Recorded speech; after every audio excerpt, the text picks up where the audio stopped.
আমি কঞ্চেটা। আমি ইতালি থেকে এসেছি এবং আমি এখানে ইন্দোনেশিয়ায় ছোট বাচ্চাদের ইংরেজি শেখাতে এসেছি। আমি কোনো নির্দিষ্ট ধর্ম অনুসরণ করি না, আমি কোনো চার্চ বা কোনো ধর্মে বিশ্বাসী নই। তাই আমার প্রশ্ন হলো, আমি সবসময় দেখেছি যে বিভিন্ন ধর্মের মানুষ আমাকে তাদের ধর্ম সম্পর্কে জানাতে চেষ্টা করেছে, কিন্তু আমি সবসময় দেখেছি যে তারা বলতো আমার ধর্মই সেরা, আমার ধর্মই সেরা, এবং আমি এটা চাইনি। তাই আমি কোনো ধর্ম অনুসরণ না করার সিদ্ধান্ত নিয়েছি, কারণ আমি বিশ্বাস করি যে ধর্ম ছাড়াও আমি একজন ভালো মানুষ হতে পারি। আমার শৃঙ্খলা আছে, আমি অন্যের ভালো করতে পারি, কারোর ক্ষতি না করে একটা সুন্দর জীবনযাপন করতে পারি, কোনো কঠোর নিয়ম না মেনে। বোন, আপনি ইংরেজি ভাষার শিক্ষিকা, তাই না? শুধু এখানে ইন্দোনেশিয়া একটা অভিজ্ঞতার জন্য। ইন্দোনেশিয়ায়। এখন আমি যখন ইংরেজি বর্ণমালা শিখেছি, আমি জানি তার ক্রম হলো ABCD। না না না না, BAZYD। আপনি কি না মানবেন? না। কেন? আপনি তো বলবেন আমি সঠিক। এটা ঠিক না ভুল? ABCD ছাড়া কি ইংরেজি শেখার অন্য কোনো উপায় আছে? কারণ আপনি জানেন এর একটাই উপায়, শুধু একটাই। আপনি বলতে পারেন না ZADPL? আপনি কি বলতে পারেন? যদি 10 জন লোক এসে আপনাকে বলে চলুন ইংরেজিতে বর্ণমালা শিখি, ZYAL, আপনি কি রাজি হবেন? আপনি কি বলবেন আমি সঠিক কিনা? কেন? কিন্তু আমি কি করে জানবো যে একজন অধার্মিক পটভূমি থেকে আসা মানুষ আপনার পথটাই সঠিক পথ? আপনি খুব ভালো ইংরেজি জানেন, তাই না?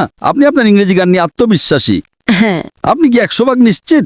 আমি ইংরেজিতে পারদর্শী, কিন্তু আমার মাতৃভাষা ইতালিয়ান। কিন্তু আপনি জানেন যে ইংরেজি মানে ABCD, অন্য কোনো পথ নেই, তাই না? 100% নিশ্চিত, কারণ আপনি ইংরেজি জানেন। আপনি ইংরেজিতে একজন বিশেষজ্ঞ। আপনি ইতালিয়ানও আরো ভালো বিশেষজ্ঞ হতে পারেন, কিন্তু আপনি ইংরেজিতে বিশেষজ্ঞ, তাই না? ঠিক তেমনি ভাবে বোন, আমার পদ্ধতি ভিন্ন।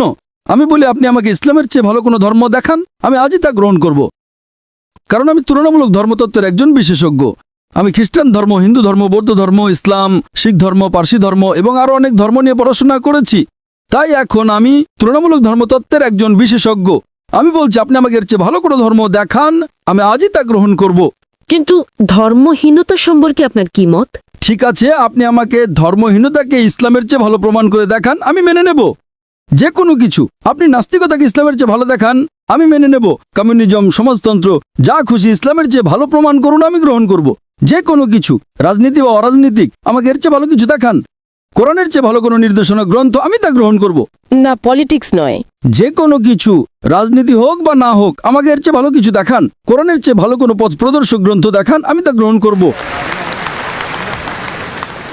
আমি অন্যদের মতো নই, আমি ভিন্ন, কারণ আমি তুলনামূলক ধর্মতত্ত্বের একজন বিশেষজ্ঞ। আপনি কি আমার কথা বুঝতে পারছেন বোন?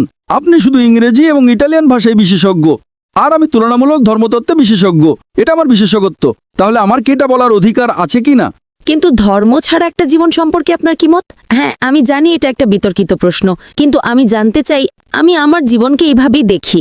ধর্ম ছাড়া জীবন হলো রাডার ছাড়া সমুদ্রে পাড়ি দেওয়া।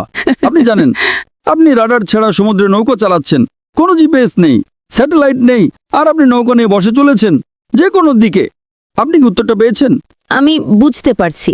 হ্যাঁ, আপনি বুঝতে পারছেন। তাই এখন আপনাকে আপনার রাডার বেছে নিতে হবে। আমাকে একটা ধর্ম বেছে নিতে হবে? আপনাকে বেস্ট পথ প্রদর্শক বেছে নিতে হবে। ধরেন আপনি অসুস্থ, আপনাকে ডাক্তারের কাছে যেতে হবে, তাই না?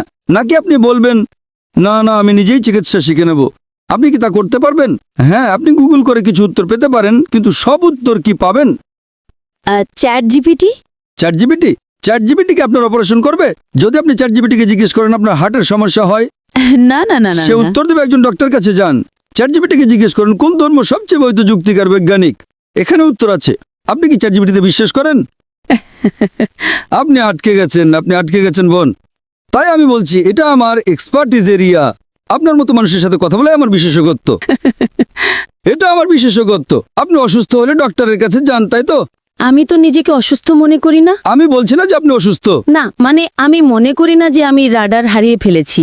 আমি মনে করি না যে এখন আমার কোনো রাডারের প্রয়োজন আছে। তাই আপনি অসুস্থ হলে ডাক্তারের কাছে যান না, তাই তো? অবশ্যই যাই। ও, তার মানে অসুস্থ হলে আপনার রাডার দরকার না, কিন্তু ধর্মীয়ভাবে বলতে গেলে আমি নিজেকে পথভ্রষ্ট মনে করি না। কারণ আপনি জানেনই না যে আপনি কি হারাচ্ছেন। আপনি তখনই বুঝবেন যে কিছু হারিয়েছেন যখন জানবেন যে আপনার কি হারানোর ছিল। যদি আপনি না জানেন যে কি হারাচ্ছেন, তাহলে কিভাবে বুঝবেন, তাই না? দেখেন যে ব্যক্তি অজ্ঞ সে খুব সুখী কিনা, সে ইংরেজি জানে না, কিছুই জানে না, সে খুব সুখী, ঠিক না ভুল? আপনি জানেন না যে আপনি কি হারাচ্ছেন। আমি যে আনন্দ পেয়েছি আমি নিশ্চিত যে আপনি তা পাননি, হ্যাঁ, আমাকে শিখতে হবে। কারণ আপনি জানেন না। যে ইংরেজি জানে না সে বোঝে না ইংরেজি কি। আপনি ফলের স্বাদ চাখাননি, তাই না? এজন্যই আপনার জন্য আমার দুঃখ হচ্ছে বোন, আপনার জন্য আমার দুঃখ হচ্ছে বোন। না, তবে আমি বৌদ্ধ ধর্মের চিন্তাভাবনার প্রতি বেশি বিশ্বাসী। যেমন আপনার শরীর একটি মন্দির, যেমন ঈশ্বরী আপনি, যেমন আপনাকে। ও, বৌদ্ধ ধর্ম। আচ্ছা, বুদ্ধের শিক্ষা কি? আমি জানি না, আমি তো পড়িনি, দয়া করে বলুন। তাহলে এখন বৌদ্ধ ধর্ম সম্পর্কে কথা বলছেন আর আপনি জানেন না বৌদ্ধ ধর্ম কি? আমি বিশেষজ্ঞ নই, কিন্তু আমি কিছু বই পড়েছি এবং সেখানে বলা হয়েছে যে বুদ্ধই আসলে আপনার মধ্যে আছেন। মানে আপনি নিজের উপর কাজ করে একটা ভালো জীবন পেতে পারেন এবং অন্যের সাথে ভালো ব্যবহার করতে পারেন, আর সেটাই যথেষ্ট। তাই নিজের উপর কাজ করাই আসল। একথা কে বলেছে? এটা তো বৌদ্ধ ধর্মের শিক্ষা নয়। হয়তো এটা তার একটা অংশ, কিন্তু মূল শিক্ষা নয়। বুদ্ধ 4টা মহান সত্যে বিশ্বাস করতেন। 1 নাম্বার, এই পৃথিবীতে দুঃখ এবং কষ্ট আছে। বুদ্ধের প্রথম মহান সত্য ছিল যে এই পৃথিবীতে দুঃখ এবং কষ্ট আছে। 2 নাম্বার, এই দুঃখের কারণ হলো আসক্তি বা আকাঙ্ক্ষা।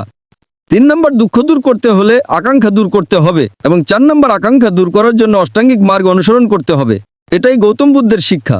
আপনি কি ইসলামের কোনো বই পড়েছেন? না, আপনি কি কোরআন পড়েছেন? আমি পড়ব। আচ্ছা, আপনি কি আমার জন্য একটা কাজ করতে পারেন? আপনি কি কোরআনের ইংরেজি অনুবাদটা পড়ছেন না কেন?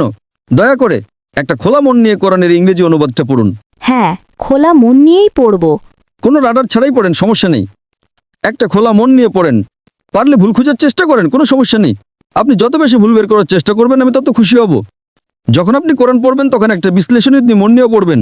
কোরআনে ভুল খুঁজে বের করার চেষ্টা করেন, কোনো সমস্যা নেই। কোরআন নিজেই চ্যালেঞ্জ করে যে এর মধ্যে কোনো ভুল বের করা সম্ভব নয়। তাই আপনি ভুল খোঁজার চেষ্টা করেন। হয়তো আপনার কিছু ভুল মনে হতে পারে, তখন আপনি আমাকে জিজ্ঞেস করতে পারেন আর আমি আপনাকে বলবো সেটা ভুল কিনা, কারণ এটাই আমার এক্সপার্টিজের জায়গা। তাই আপনি যে ভাষায় বোঝেন সেই ভাষায় কোরআন পড়ুন, ইটালীয় বা ইংরেজি। ইংরেজি ভালো হবে।